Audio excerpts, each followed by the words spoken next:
Bismillahirrahmanirrahim. Assalamualaikum warahmatullahi wabarakatuh. Alhamdulillahilladzi an'ama 'alaina nikmatal iman wal islam. Wassalatu wassalamu ala khairil anam wa ala man tabi'a sunnatahu ila akhiril ayam. Asyhadu an la ilaha illallah wa asyhadu anna Muhammadan abduhu wa rasuluhu alladzi la nabiyya ba'd. Baik, sebelumnya perkenalkan, saya Rizal Adamani Rahmatullah SPD dari alumni IAIN Syekh Nurjati Cirebon, jurusan Bahasa Arab. Pada kesempatan kali ini saya akan mengikuti atau sedikit men-share, membagikan salah satu metode atau pembelajaran online jarak jauh untuk micro teaching di SMA Al-Bahjah Cirebon 2. Sebelum kita masuk ke materi dan langkah-langkah dalam micro teaching, sebelumnya saya akan sedikit menjelaskan bagaimana atau dari mana sumber pembelajaran atau bahan ajar yang saya bawakan. Ini di sini tertulis Ad-Darsu Tsani bab kedua tentang tema ri'ayatu sihhiyah atau menjaga kesehatan. Nah, materi atau sumber bahan ajar yang saya gunakan dalam metode ini adalah buku yaitu buku pembelajaran bahasa Arab kelas 2 SMA atau MA. Ini bersumber dari bukunya Hasan Saifullah, penerbitnya adalah Erlangga, yang mana ini menggunakan kurikulum 2013. Coba kelihatan tidak? Ya, nanti ditampilkan di belakang layar. Di dalam buku ini sedikit saya jelaskan terlebih dahulu. Kita langsung saja ke slide selanjutnya. Bahwa pembelajaran bahasa Arab ini terbagi menjadi dua, yaitu penguasaan bahasa Arab secara reseptif, qismun awal, yaitu di mana siswa yang lebih menyimak, siswa yang lebih menerima pembelajaran. Ini terbagi tiga. Yang pertama adalah fahmul masmu', sumasani fahmul makruh, sumasalis fahmut taraqi. Keterampilan menyimak, keterampilan membaca makruh, suma fahmut taraqib, keterampilan gramatikal. Nah, dalam tema kedua yaitu ri'ayatu sihhiyah tadi, fokus gramatikalnya itu adalah an-na'tu wal man'ut. Sifat mausuf, na'at dan man'ut. Ini yang reseptif. Kemudian yang kedua ada penguasaan bahasa secara ekspresif. Atau kalau tadi siswa yang menerima, berarti guru yang lebih aktif memberikan materi, guru yang lebih aktif untuk berbicara, untuk memberikan contoh dan lain sebagainya. Kalau ekspresif ini siswa yang lebih aktif, yaitu ta'bir syafawi wa ta'bir tahriri. Kita langsung mulai saja ya. Bismillahirrahmanirrahim.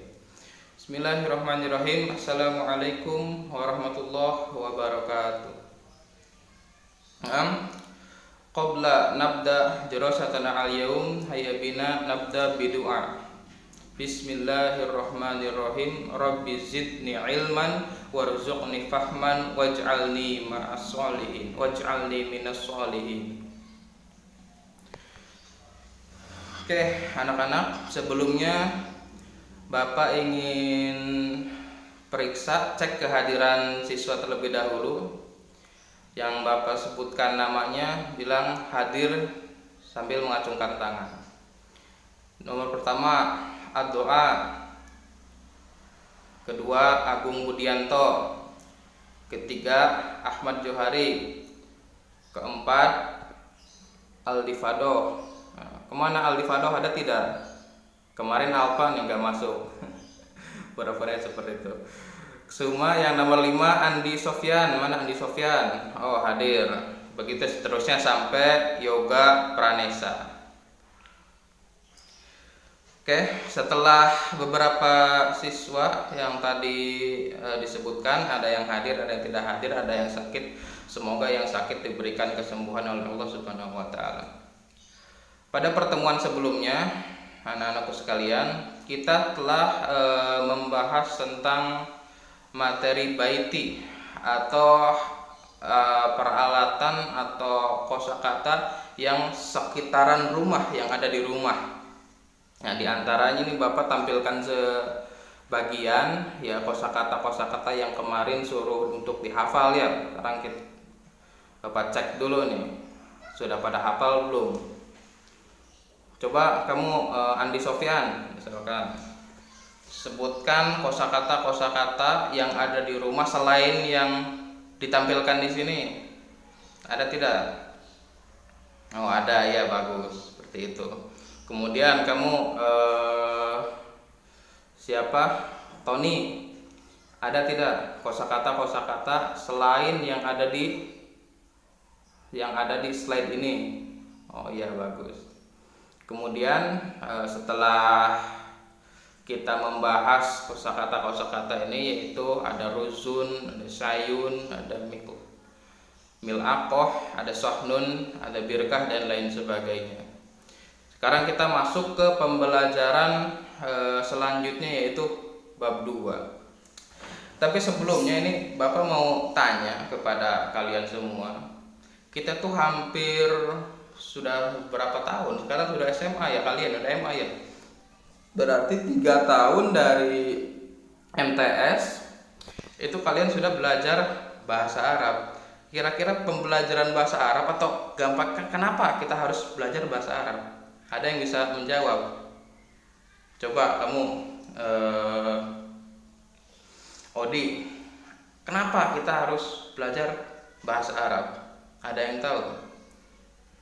Oh, untuk bisa membaca Al-Quran atau untuk memahami Al-Quran.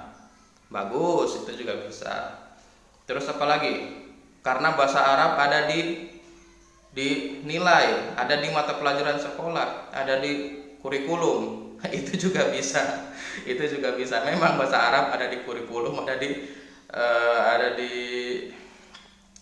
kurikulum, ada di mata pelajaran dan harus bisa diselesaikan.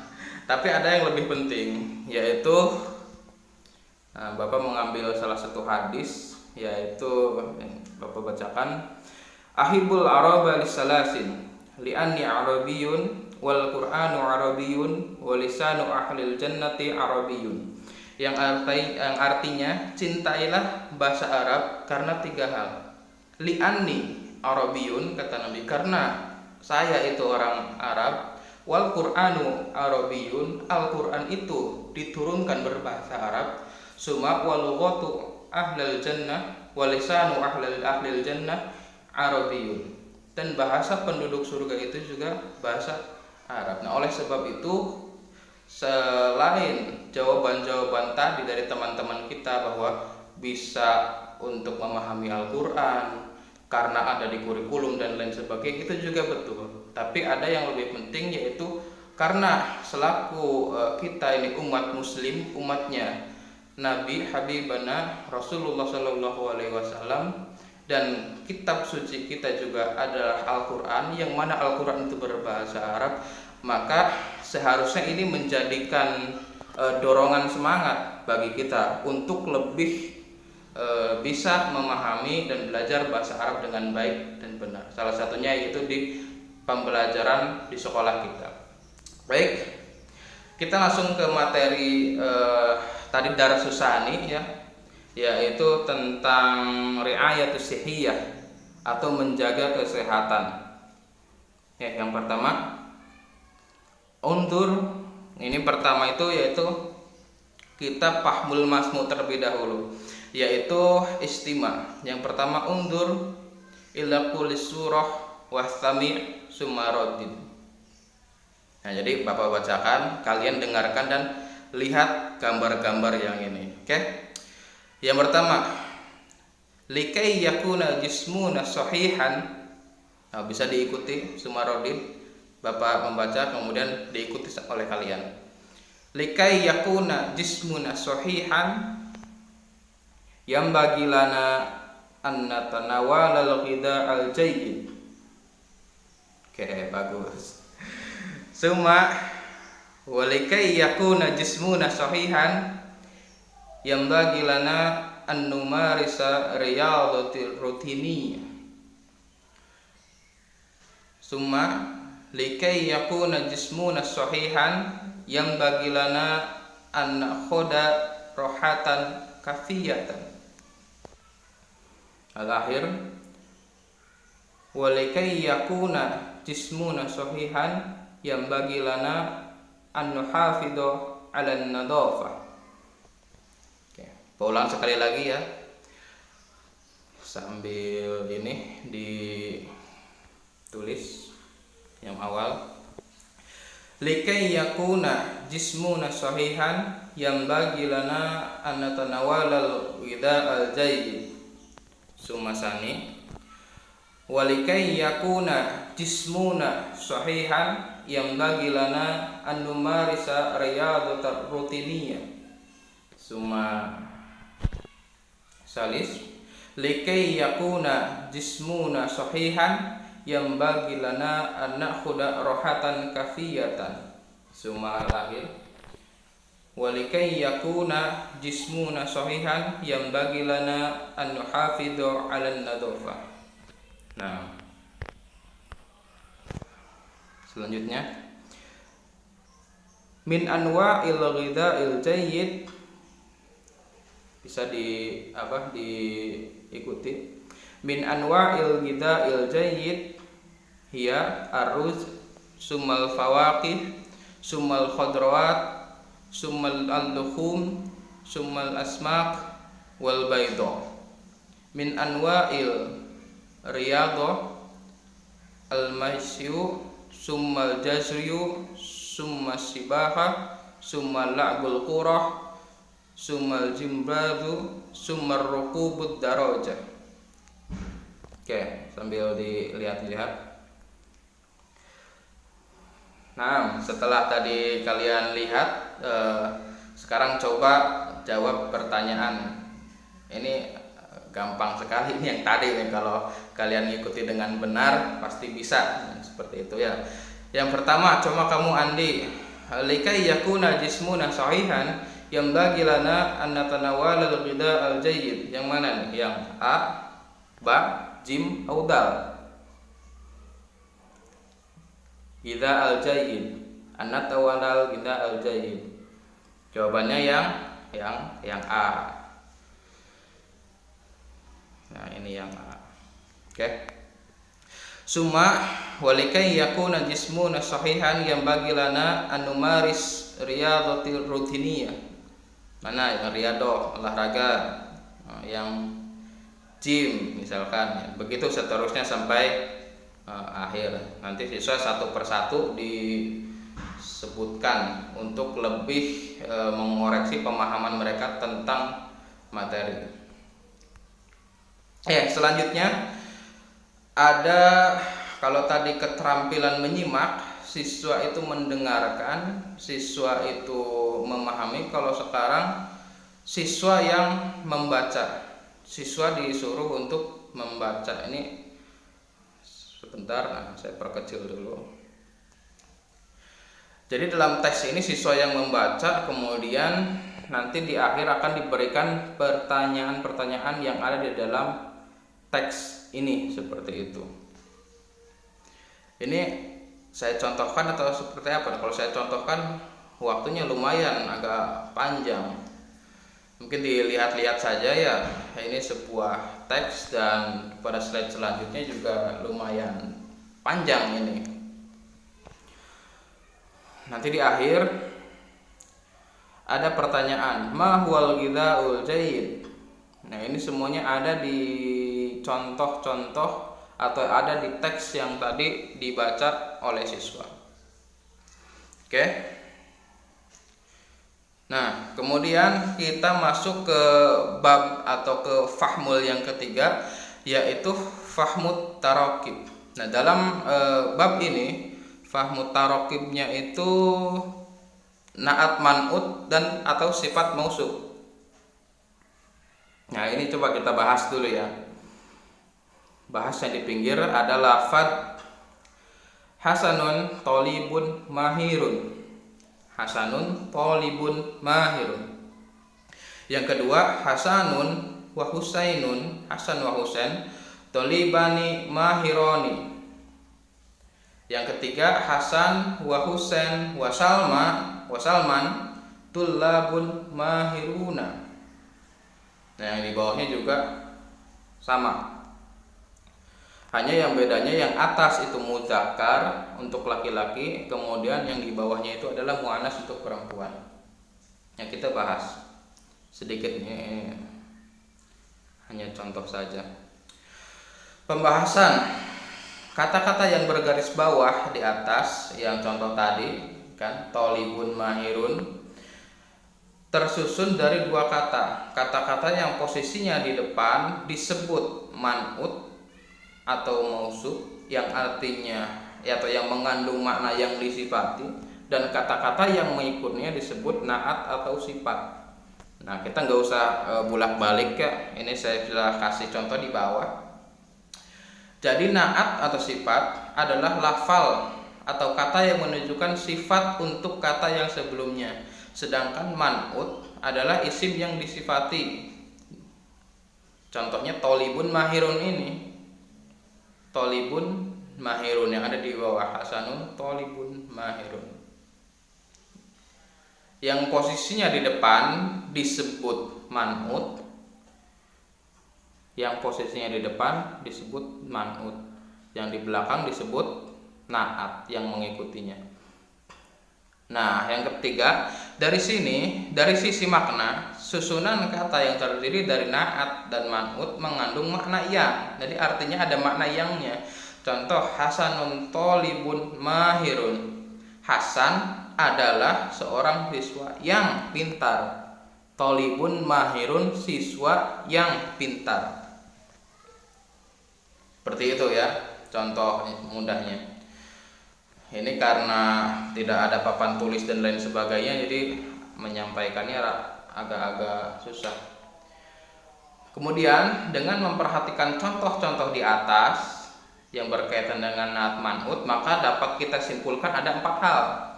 Yang pertama, naat selalu mengikuti man'utnya dalam i'rab ya, dalam posisinya. I'rab sudah kita bahas pada pertemuan yang kemarin, pada posisi rofa, nasab atau jernya.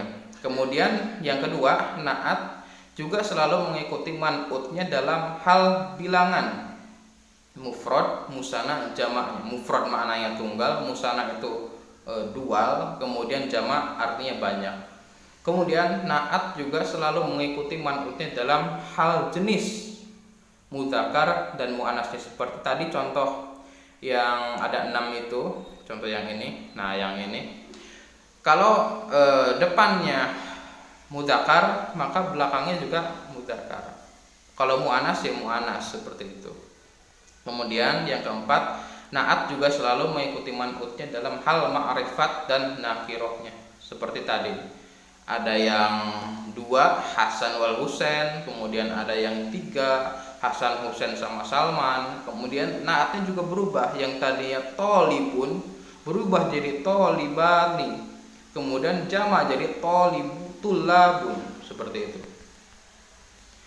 Nah, setelah belajar naat tadi, di akhirnya juga ada latihan. Ini untuk saya besarkan saja ya, seperti ini. Nah, sip. Ini untuk pemahaman siswa, mengecek pemahaman siswa tentang naat ini, kira-kira sudah tersampaikan atau belum.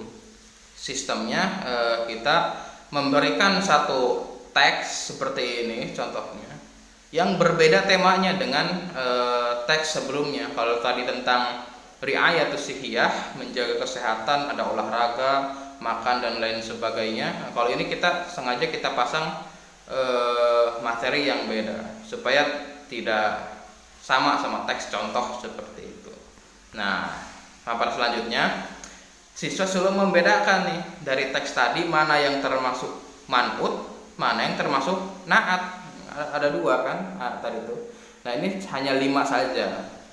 Jadi dicari man'utnya mana, kemudian na'atnya mana. Setelah itu, setelah anak-anak bisa menjawab, nah ini bisa berkelompok, bisa juga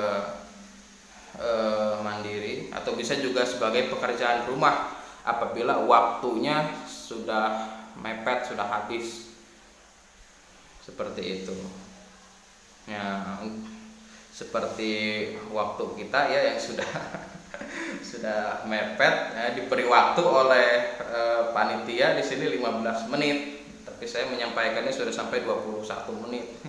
Mungkin itu saja karena berbagai keterbatasan dalam micro teaching kali ini, di mana kita tahu sendiri keadaan sedang COVID, tidak boleh tatap muka, apalagi sekarang lagi musim mudik, tidak boleh keluar kota dan lain sebagainya. Maka apa-apa yang kurang jelas nanti bisa kita sampaikan atau kita micro teaching ulang lah di lokasi biar enak, waktunya luas, kemudian ada siswa dan kita bisa interaksi langsung dengan siswa, pastinya lebih seru, lebih menarik. Mungkin itu saja yang bisa saya sampaikan pada kesempatan kali ini. Apa-apa yang benar datangnya dari Allah Subhanahu wa taala, dan apa-apa yang keliru atau yang salah datangnya dari diri saya pribadi. Akhirul kalam, syukran khairan. Assalamualaikum